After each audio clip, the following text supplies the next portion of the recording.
पूर्वी भारत का राजा शमशेर बड़ा ही डरपोक और कायर था, जिसके कारण उसके राज्य पर आए दिन हमले होते रहते थे और उसका आधा राज्य दूसरे राज्यों द्वारा कब्जा कर लिया गया था।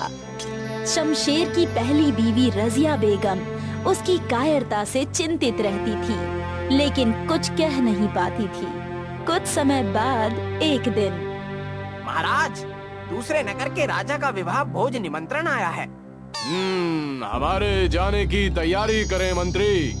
जी महाराज। महाराज के कहे अनुसार उनके जाने की तैयारी हो जाती है और महाराज विवाह भोज में जाते हैं। वहाँ भोज के दौरान उन्हें एक कन्या भा जाती है। वो उसे निहारते ही रह जाते हैं। उसके बाद मंत्री कहते हैं, महाराज, आपकी नजरें किसे निहार रही हैं? मंत्री, आप बिल्कुल सही समझे हैं। मुझे वो कन्या अति प्यारी लगी। आप उनके बारे में पता करें कि वो कौन है और उनसे हमारे विवाह की बात चलाएं। जैसी आपकी इच्छा महाराज, हम अभी पता करते हैं। महाराज अपने राज्य की तरफ प्रस्थान कर जाते हैं और मंत्री उस कन्या के बारे में पूरी जानकारी प्राप्त कर महाराज को अगले दिन राज्यसभा में सारी जानकारी देते हैं। तब महाराज कहते हैं, मंत्री, बिना विलंब विवाह की तैयारी शुरू करें। महाराज, आप ये क्या करने जा रहे हैं? आप अपने राज्य की सुरक्षा और विकास पर ध्यान न देकर अपने विवाह की तैयारी करवा रहे हैं। आप हमें किसी कार्य के लिए बाधित नहीं कर सकती। आपको अपना अधिकार मिलेगा।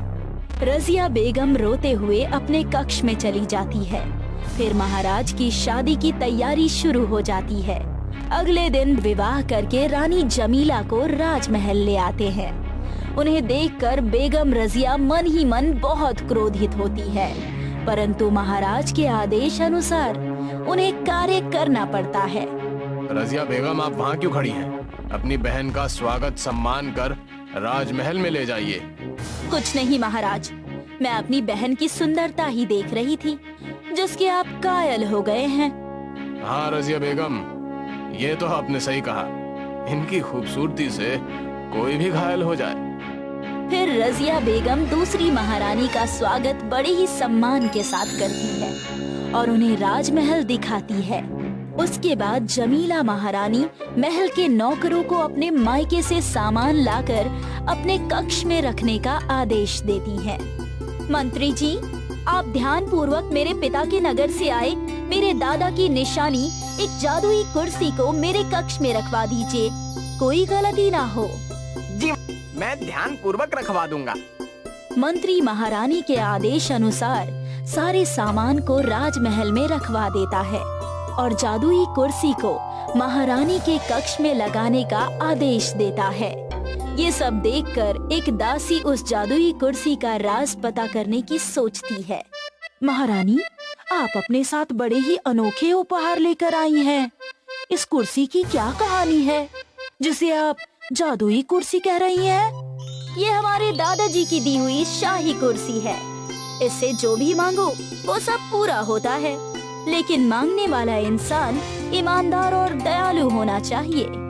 क्या आप सच कह रही हैं महारानी?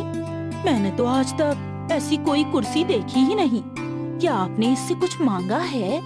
हाँ, मैं बहुत कुछ मांग चुकी हूँ और सब कुछ मिला है। जैसे महाराज को ही देख लो, ये भी जादुई कुर्सी का ही कमाल है। दासी ये बात पूरे राजमहल में फैला देती है।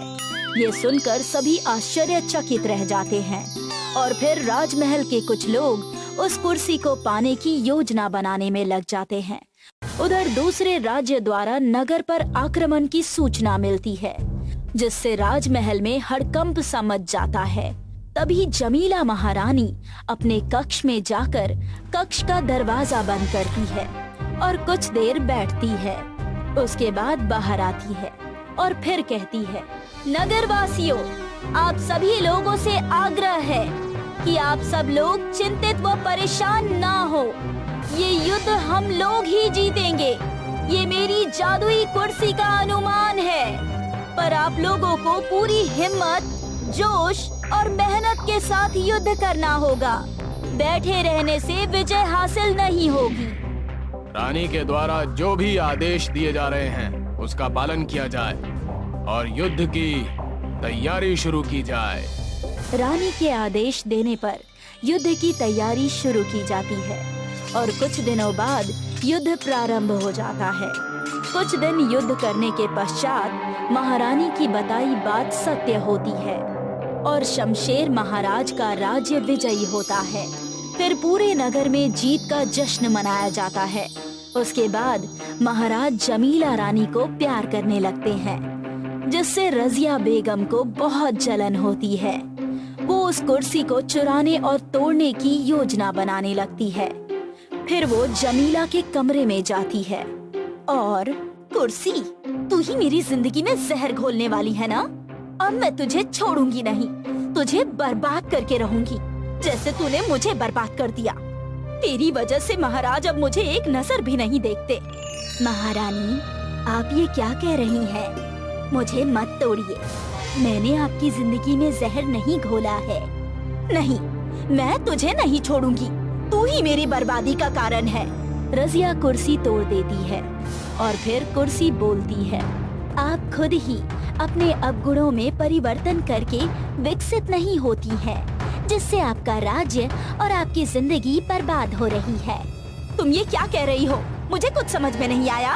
इतना कहने के बाद अचानक अलमारी के पीछे से जमीला बाहर आती है और कहती है, दीदी, इस कुर्सी में कोई जादू नहीं था। ये सब तो मैं बस लोगों का हौसला और हिम्मत बढ़ाने के लिए कहती थी। ये सब झूठी बातें ना बनाओ, मैं जानती हूँ इसमें जादू है, जिससे तुम ये सब महाराज के दिल पर राज करने के लिए करती हो। ठीक है महारानी, अगर आपको यही लगता है तो यही सही, परंतु आपने अभी इसे तोड़ दिया है ना। अब देखिए कैसे वो सब होता है जो पहले हुआ है, परंतु आप ये कुर्सी तोड़ने वाली बात किसी को मत बताइएगा। जमीला रानी के कहे अनुसार रजिया रानी किसी को कुर्सी टूटने की बात नहीं बताती है। फिर जादुई कुर्सी का नाम लेकर जमीला रानी राज्य के सिपाहियों, मंत्रियों और नाविकों से बहुत सारे काम करवाती है, जिसमें वो सफल होते हैं और इससे रजिया रानी मान जाती है कि जादू किसी वस्तु में नहीं होता, बल्कि हमारे काम तो हमारे आत्मविश्वास के जादू से बनते हैं।